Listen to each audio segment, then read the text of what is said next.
Upper Merchant Francisco Pelsart, Captain Arjen Jacobzoon, and about 40 other people are sailing in the longboat north along the immense coast of Het Zuidland. More than 2 weeks have passed since they had left the Houtmans Abrolhos. They had decided to go to Het Zuidland and search for food and water to bring back to the wreck of the Batavia. When they were able to find a safe place to land, they discovered a world almost entirely opposite from the one they had left behind in Holland, where Holland was green, wet, crowded with people, and maintained entirely by the hands of those people. This place was red, dry, barren, and totally wild. Strange, huge, rat-like creatures with long legs, powerful tails, and sometimes standing up to 8 feet tall, jumped around the dusty landscape, while giant flightless birds on long, backwards bending legs walked in huge groups, and there was barely a sign of any person, any people, despite the occasional plume of smoke being visible from the boat. Once they came across a party of completely naked black people, sitting around a fire eating crabs, but these people sprinted away from them as soon as they appeared. This was the first encounter between European and Aboriginal Australian cultures. If only the rest of them had been so relatively harmless. Pelsart's decision to leave 180 people behind on Batavia's graveyard, it must have weighed heavily on him. He had decided to keep the most skilled sailors, including Captain Jacobzoon and Jan Evertszoon, the high bosun, with him because he realized that the only way anybody would survive would be if they were able to find food and water. When the initial searches of the high islands had proven fruitless, they decided to go to Het Zuidland, the mainland, to look for provisions there. If that also proved impossible, they would attempt to complete the roughly 3,000-kilometer voyage to Batavia to inform the Dutch authorities about the situation and to bring a rescue ship to save the abandoned survivors. Those people had been horrified when they saw the captain and the commander of the fleet disappearing over the horizon, and we know somewhat how they must have felt, as the tiny island which Pelsart had made his base now became known as Traitor's Island. So was this a betrayal? Well, not from Pelsart's point of view. Remember the oath that all employees of the VOC had to take upon beginning their service to the company? It said, "I promise loyalty, trust, and utmost obedience in the performance of my duties wherever I am taken or sent." It's intriguing whether "wherever I am taken or sent" was also meant to include a miserable coral island in the middle of nowhere with no obvious water source and a rapidly diminishing food supply. But to Pelsart, it did.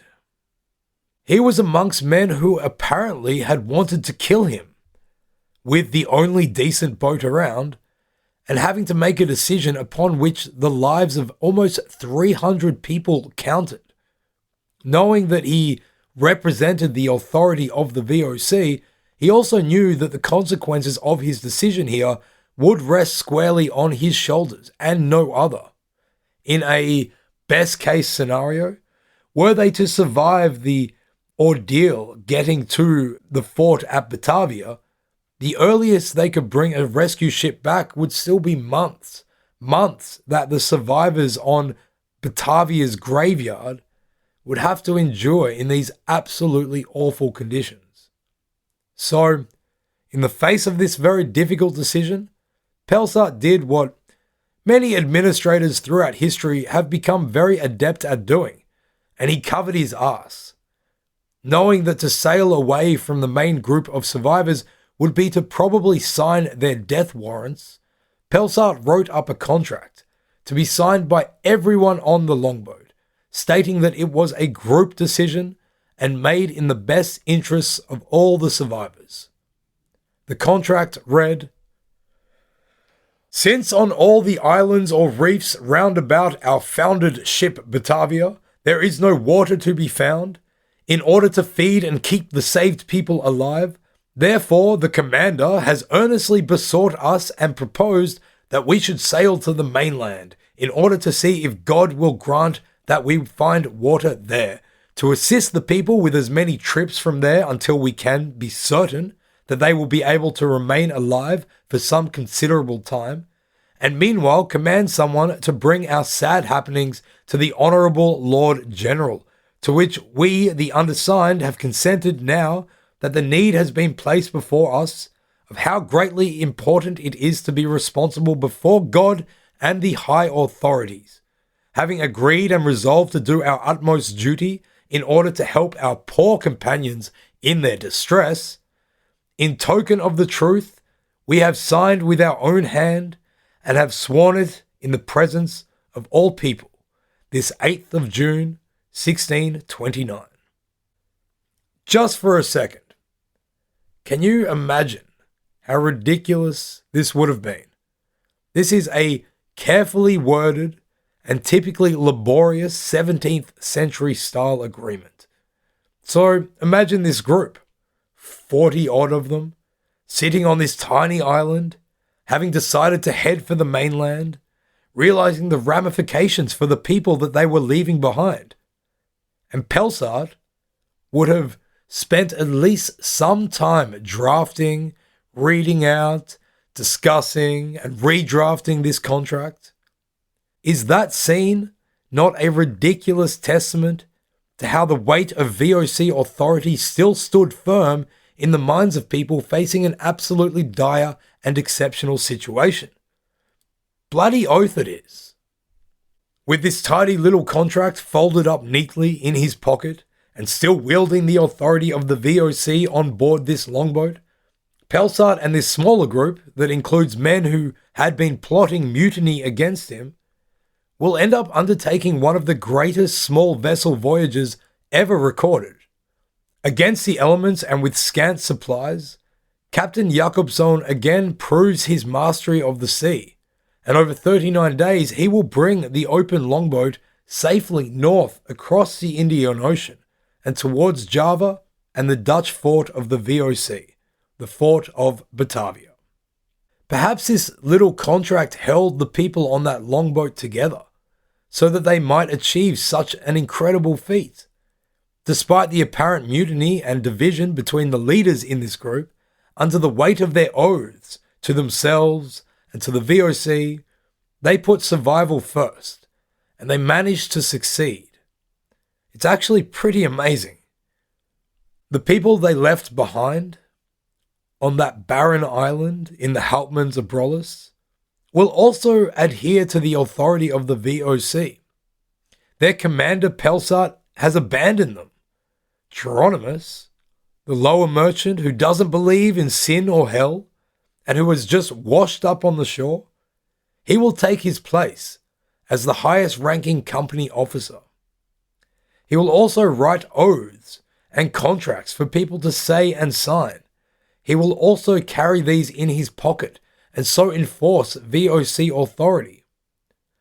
Unlike the people on the longboat, however, survival and success on this island are not going to be a part of the package. Welcome to Stuff What You Tell Me, a podcast about resistance and rebellion. This is The Unfortunate Voyage of the Batavia, Episode 6, Bloody Oath. This episode is brought to you by spoilers. A lot of people are about to be brutally murdered. Deal with it.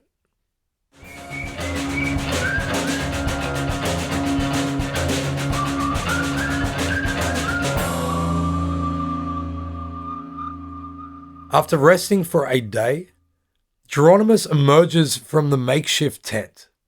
He has been given dry clothes, all of which had belonged to Pelsart before being washed ashore amidst the general flotsam. So, wearing the red cloak of the commander, he surveys the dreary and the desolate island full of thirsty people around him.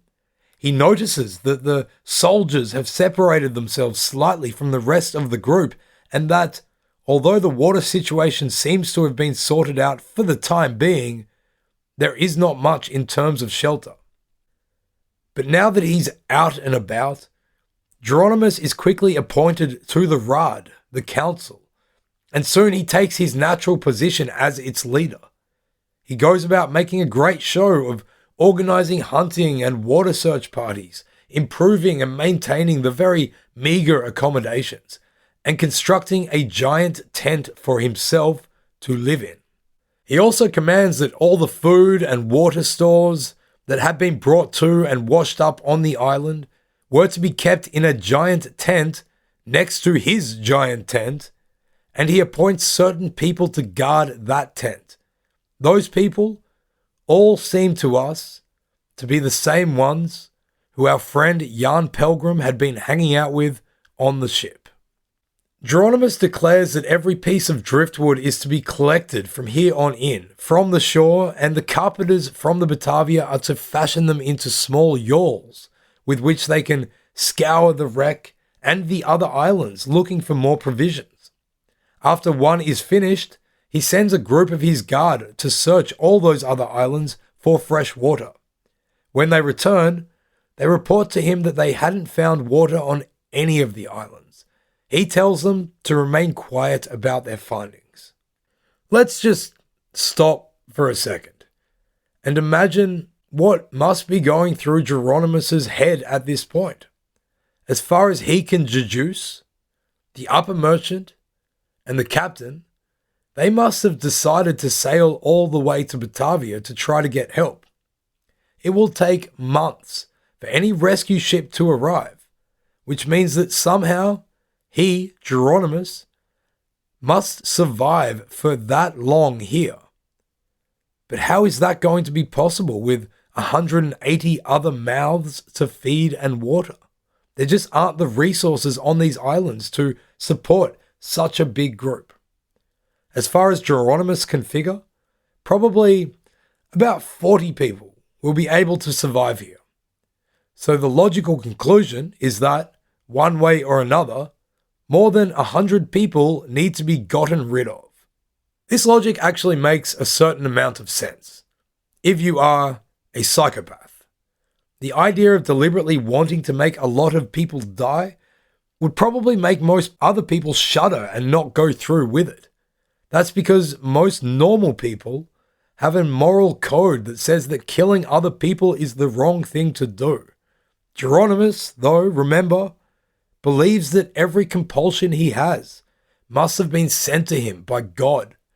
And since God is good, so too must these compulsions be divinely justified. Therefore, in Geronimus's eyes, he would be doing a godly act if he was to, say, send these people to their death. Logic, when it's based on bad foundations, it can justify some really messed up things. We are feeling like crap. Energy is low amongst almost everybody here. People don't speak much, and when they do, it is usually to complain. One evening, after a sea lion hunt, as a group of us hold chunks of fatty flesh over a fire, one man starts complaining about the meal, the situation, and just about life in general.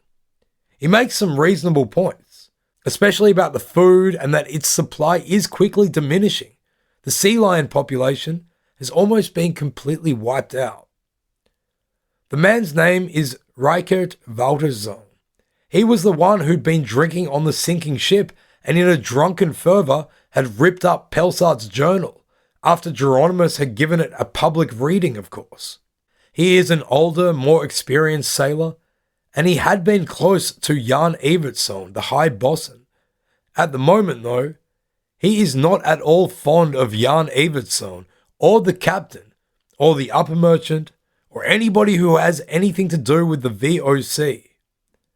Walterszoon tells everyone around the fire that he had been sleeping on the ship with a sword under his pillow, waiting for Jakobsson's command to rise up, kill Pelsart, and take control of Batavia. using her to live a life of piracy and plunder. Walter's Zone had done everything the captain had asked of him, been prepared to betray the VOC for him.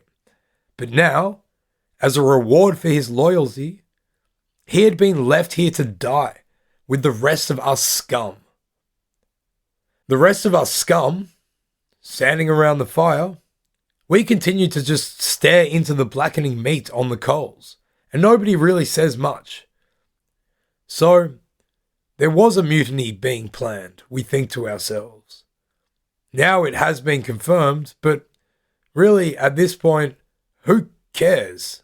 For about 2 weeks, all we've lived on is sea lion and seagull meat and what meager rations of dried meat and water the Rad dishes out every day. Whatever we have is running out. We are sunburnt, constantly parched, and losing hope rapidly. That's all we can think about. In the morning, we are set to work by Geronimus to help the construction of another small boat. When we get to the work site, though, nobody is doing much work. Instead, they are gathered around the blue-faced corpse of Reichert Walterzone, the complainer from the night before. A rope was looped around his neck and his body was propped up against the frame of the boat. This was definitely not a death from natural causes.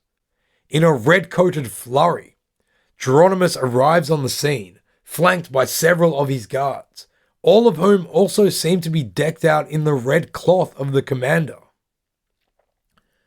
"This is murder!" cries Geronimus, and he storms off. Soon, everybody is commanded to gather around his tent. He addresses us all. "We cannot allow such lawlessness to be permitted here," Geronimus tells the assembled survivors. "Therefore, all weapons, swords, knives, morning stars, pikes, muskets, and any other such dangerous objects are to be handed to his guards immediately, for the protection of everybody." Following this, as we go back to working on the boat construction, we see the soldiers and the sailors on the island bring forth any of the so-called dangerous objects. They are all stashed in Geronimus's tent. The unfortunate voyage of the Batavia will continue after this short break. The next day, Geronimus again assembles everybody. This time he announces that, having sent his men off to search for water and food the previous days, they had returned with what was actually life-saving news. Water had been found. Now everybody here can survive. All we need to do is split up and go and colonize the different islands in the archipelago. This news is met with a mixture of surprise, hope, but also some skepticism. To us, it is dubious, as those islands are the same ones that Pelsart and the captain had explored a fortnight earlier. If any food or water had been on there, surely they would have found it. Furthermore, if there is any food or water on those islands, why would we split up? Shouldn't we just all go over to that island? But Geronimus is in command, and so it is that 45 people are ferried from Batavia's graveyard to a nearby island filled with seals and, apparently, water. They are sent with the most senior ranked soldier, a man named Gabriel Jakobson, and a few other men. But the majority of them are women, children, and the cabin boys from the Batavia. As they are being loaded onto the ship, Geronimus comforts them and tells them not to worry, because they will be looked after, and should anything go wrong, they can always be resupplied from Batavia's graveyard. Later that day, Weber Hayes and the soldiers who had gravitated to him in the aftermath of the wreck and the first few days on Batavia's graveyard are told that they too shall be leaving the island. Since they had been so successful in procuring water here, they were to go to the high islands and secure that natural water supply. Once they had got as much water as possible, they were to light 3 fires, 100 yards apart as a signal to those on Batavia's graveyard. And so, in a very short time, another 20 mouths have now left. The following day, yet another group of people, this time led by one of the Rad members, Peter Jansson. They are all ordered by Geronimus to go to Traitor's Island to collect the driftwood which had washed up on its shore and to construct rafts. Jansson protests to Geronimus that they've already spent a night on Traitor's Island and they know for sure that there is no natural water there. Geronimus promises, though, that once they have made their rafts, they will be allowed to sail to the high islands with them and so join Weber Hayes and the soldiers with all the fresh water that they are bound to find there. Also, since he is a counselor, he should set a good example to the others. So, he and 14 of these others, they return to the barren sandy speck of coral, and they set to work building life rafts. Thus, in 2 days, the population of Batavia's graveyard has dropped by about 80 people. We are still here, and to be honest, we're not that happy about it. We notice that a lot of Geronimus's guards are the ones who were with us on the ship the first night, and we've seen what happens when they get drunk and take charge. All of a sudden, they make up a substantial portion of those remaining here, and they have all of the weapons.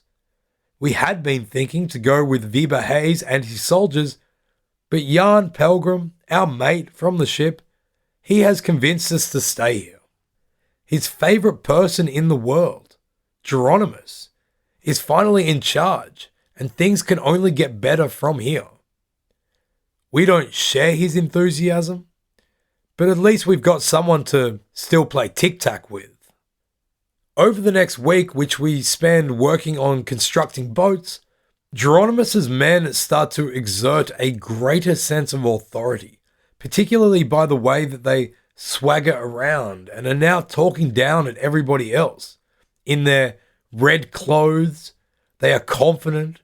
What with their armory and their access to the only store of provisions, they start speaking for Geronimus, as he starts to turn his attention more to one particular survivor, rather than the community. He turns his attention to Lucretia Jans. For Lucretia, the nightmare which her life has become has only continued to get worse and worse on Batavia's graveyard.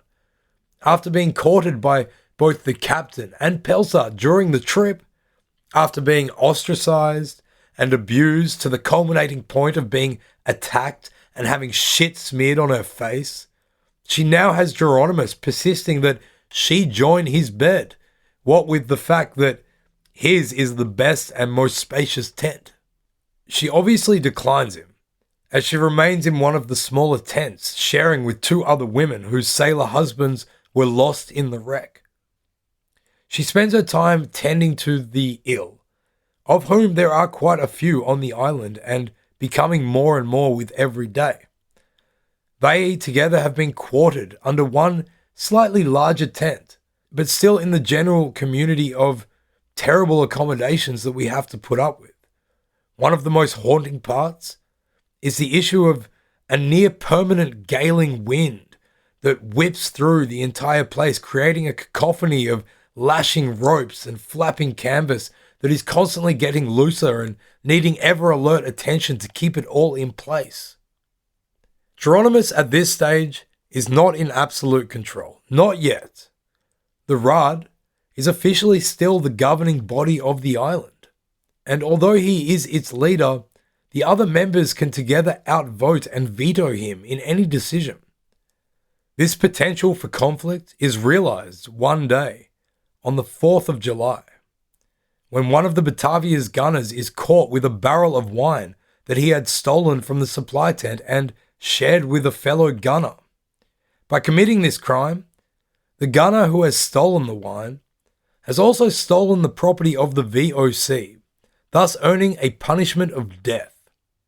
His accomplice, however, a guy called Arjen Arjensson, who had just agreed to probably the worst idea of having a piss up with your mate in history, did not deserve to pay the same price, according to every member on the rod, except for one, Geronimus. Geronimus sees it otherwise.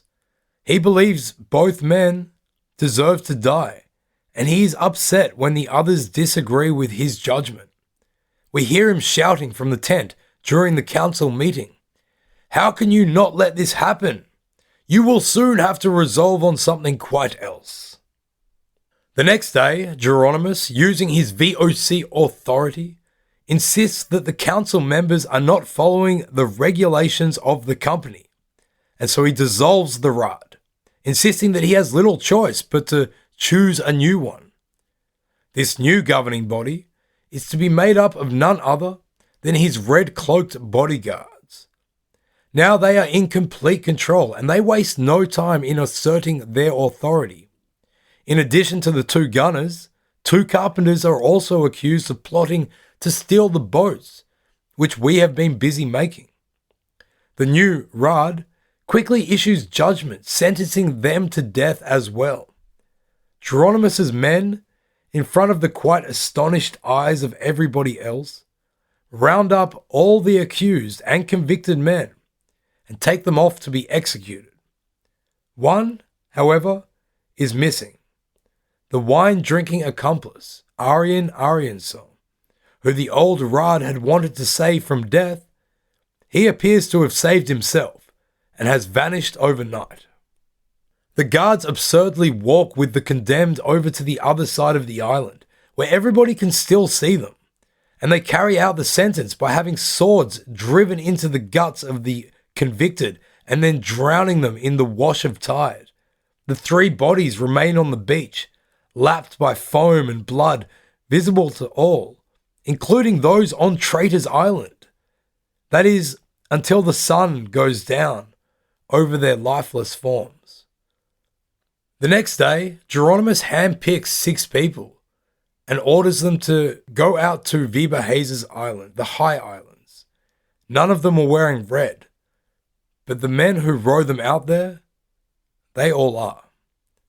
The day after, another 5 people are chosen and ordered to leave because apparently up with Viva Hayes they need more skilled people.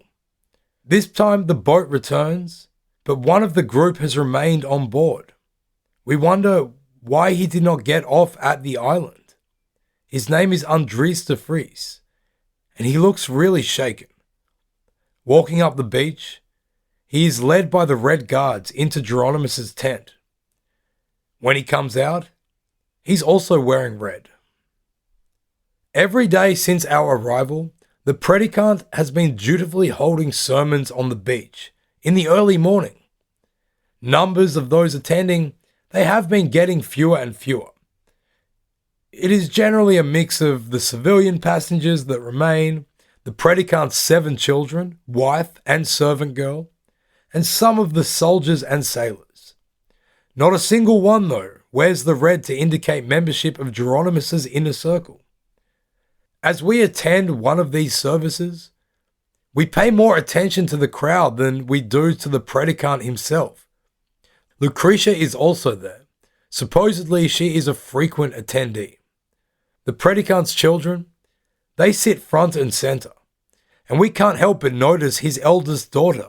She's about 21 years old. She does get a lot of attention. The predicant's words are interrupted every now and then by the crying of a young girl belonging to one of the soldiers in the crowd, a German with a very German name, Hans. The child's mother, named Anakin, similar to Darth Vader's, she is also there attempting to comfort this starving girl. Suddenly there is a stir in the crowd, as we all notice that Geronimus himself has walked down and he is standing close by. He listens for a moment, and then he loudly declares that the predicant and all others are to immediately cease this religious worship, as there is no such thing as heavenly law, and the only word that matters here is his. There is an outcry, but Geronimus continues. Some of his men have also started to walk towards us, encircling the worshippers. Now Geronimus issues his latest law to come into effect immediately. He tells us that in the interests of the common good, and since there are so many more males on this island than females, certain women have been chosen for the common service of his men. They are to satisfy their every need and do whatever they are asked to do. Lucretia yarns, however, she will be obliged to serve him and to sleep in his tent. Furthermore, the predicant's eldest daughter, this 21-year-old, is to be married to one of his men, Kunrat van Heusen. Geronimus tells us that we are not to yet know who the women will be, but they will all be fetched shortly. Making to leave, he turns back once more and, looking directly at the German soldier, Hans, standing by his wife Anniken and their little crying daughter, Geronimus does something strange, and he invites them to dine with him in his great tent. But this dinner is just for adults, he says, continuing that one of his men will look after their daughters so they need not worry. The shocked couple nod cautiously. When Hans and Anniken return to their tent that night, after dining with the lower merchant and now commander of the island, their daughter is nowhere to be seen, but there is blood everywhere. As he tries to comfort and silence the sobs of his wife, Hans becomes the first person on this island to truly understand what the authority of Geronimus Cornelisson will mean. Most people's reaction would be to want to get revenge for the death or disappearance of their daughter. Hans, however, he wants nothing more than for he and his wife to survive. So the next day, we see him offering help to Geronimus's guards. We also see his wife, Anniken, being escorted to the tent, which has now been erected for the women of common service. Suddenly, on this island, you are either with Geronimus or you are dead. This has all quickly turned extremely bad. The chaos aboard the ship in its final moments is now being put into practice as a literal regime of terror on this island. We start to consider if it would be best to flee and to make our way towards Weber Hayes and his men. Although it has been nearly 20 days since Hayes left, and surely they must have perished, as no signal has been given indicating that they found water. We feel we must talk about this with Jan, and so that afternoon, we find him sitting on a beach, sharpening a blade on a bit of whetstone that he'd found. Jan is nowhere near as troubled by these goings on as we are. In fact, he tells us this is the best situation he's ever been in. By now, he too is wearing the red to indicate loyalty and belonging to Geronimus's guard. He is getting food every day from what provisions remain, and he also gets access to the women for common service. Lustfully, he boasts that the day before he had still been a virgin, but by lunchtime today, he'd already been with 3 of the whores, as he puts it. We ask Jan if he is not troubled by any of it, and he stares at us, continuing to rub his knife on the stone. No, not at all, he says. Why? Are you? Before we get a chance to answer though, there is a shout from the beach. Smoke! 3 fires on the high islands! Weber Hayes has found water! Unbelievably, as we look over at the high island in the distance, we too see what is exactly the pre-decided signal for fresh water. Rather than perishing, Hayes has succeeded. Now there is action everywhere.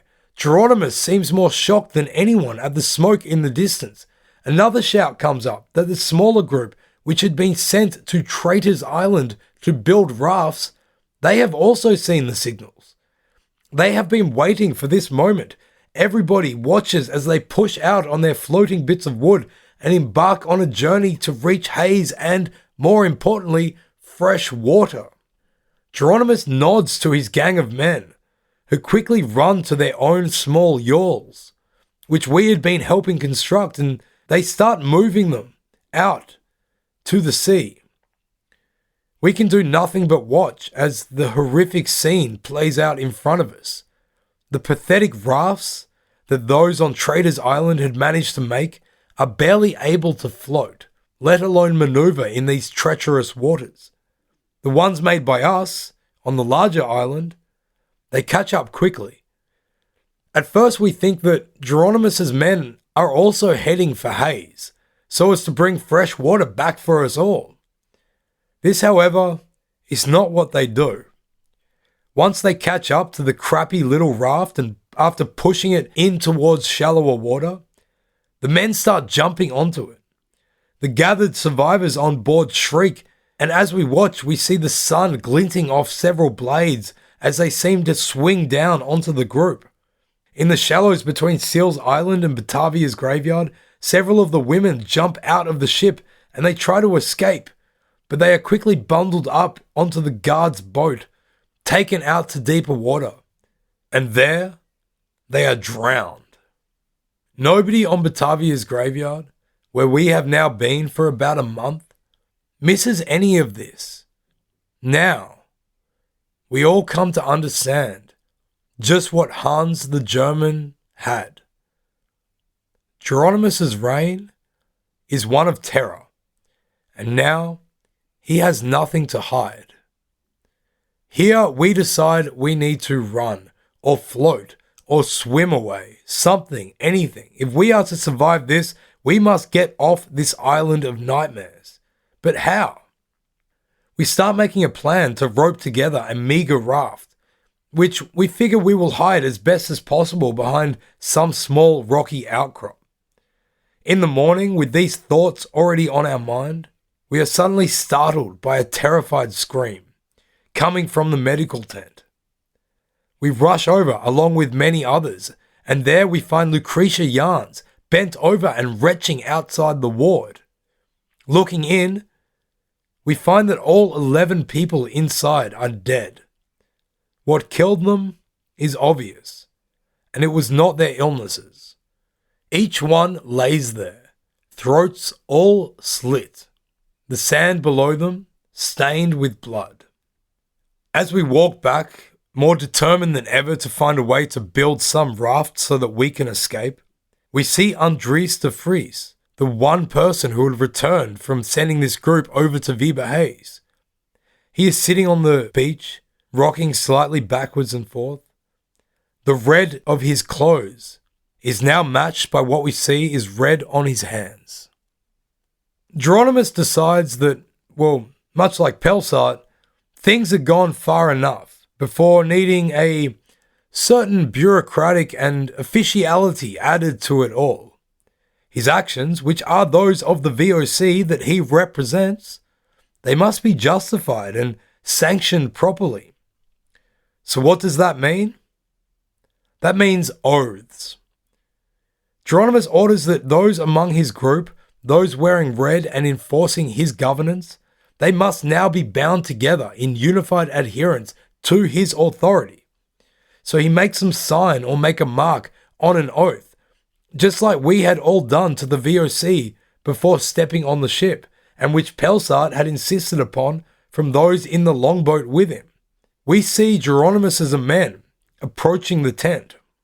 In total, they are about 25, and that 25 includes our friend Jan Pelgrim, and unbelievably, Hans the German, whose child had been murdered and whose wife is now a woman for the common service. Our curiosity gets the better of us, so we sneak around the back and, hopefully having remained unseen, we squat down and lean in to try to hear what is happening on the other side. Once all 25 men are inside, they are told to recite this oath. We undersigned persons, in order to remove all distrust that may be amongst us, or that may arise between us, and never more to have any recollection of such, will promise, with this written agreement, making to each other the greatest oath that anyone can take, to be faithful in everything. So help us God, and will take the same on the salvation of our souls, to be faithful in everything, also that we shall do no harm to any of us undersigned, nor make any plan before the one has warned the other, nor shall anyone, without the other knowing it, undertake anything, be it by favor or by hatred, but assist one another in brotherly affection in all matters that may happen. And towards further security, we have signed this separately, this 12th of July, Anno 1629, thus done on the island named Batavia's graveyard. We cannot believe any of this, and hurriedly rush back to our sleeping space after hearing the oath. From there, we hear the frivolity as those new brothers in blood toast to their success and to everything they will now accomplish together. Obviously, Geronimus allows several bottles of booze to be opened and consumed. As we lay there, trying to allow the whistling wind to distract us from the sounds of these butcherous men and from the ideas of what they might do next, we hear a scream piercing the night air. It is followed quickly by another close by. We freeze for a moment, only to hear footsteps approaching our tent. The flap opens, and there is the silhouette of Jan Pelgrim swaying slightly before us. "What do you want, Jan?" we ask him. "I don't want to do this, but I've sworn an oath." Holy shit, we are about to get murdered by Jan Pelgrim, our little mate. He lunges suddenly and drunkenly forward, and we see that he is holding a knife in his hand, probably the one he'd been sharpening earlier. Our instincts take over, and we prop up, reaching out for anything we can use to defend ourselves. One thing comes to hand, the tic-tac board that we'd salvaged from the wreck. We swing it wildly at the onrushing Jan and manage to knock the knife from his hand. We throw the board as hard as we can at his head and sprint out of the tent, barging him over as we do so. No time to build a raft anymore. We run as fast as we can away from Jan and his drunken howls of protestation, and we head to the beach, picking up a plank we find laying there. We disobey Geronimus' new religious ban, say a quick prayer, and once more launch ourselves into the Black Sea. We have no choice but to try and make it to the high islands. Anything has to be better than this. It takes a day of floating, swimming, and generally trying to remain as inconspicuous as possible as we move in the direction of the smoke signals that indicate Weber Hayes and his men. When we do make it, we are met on the beach by the only person we have seen in the last month whose leadership qualities have actually helped keep people alive. We are met by Weber Hayes. Once more, we are being looked down upon, but this time, it is quite a friendly face. "Why have you come alone, and why hasn't anybody responded to our signals?" Hayes asks us. We cough and splutter, and starting to cry, we stumble to our feet, and the jumble of words that escape our mouth somehow manages to tell him all the things that have happened over the last week. Geronimus might not believe in hell, but on Batavia's graveyard, he has created one. Thanks for listening to this week's episode of Stuff What You Tell Me. Murder, mayhem, sex slavery. It's been pretty horrendous. So much so that we need a quick break to regather our thoughts. The next episode will hopefully be out in 3 weeks' time. In the meantime, feel free to listen to our back catalogue and check out our series about Martin Luther and his own personal form of rebellion. Of course, as always, we invite you to check out extra information and videos and show notes on our website, www.stuffwhatyoutellme.com. You're always welcome to contact us on social media, facebook.com/stuffwhatyoutellme, And please try to give us a 5-star review on iTunes. Get there. Do it. Come on.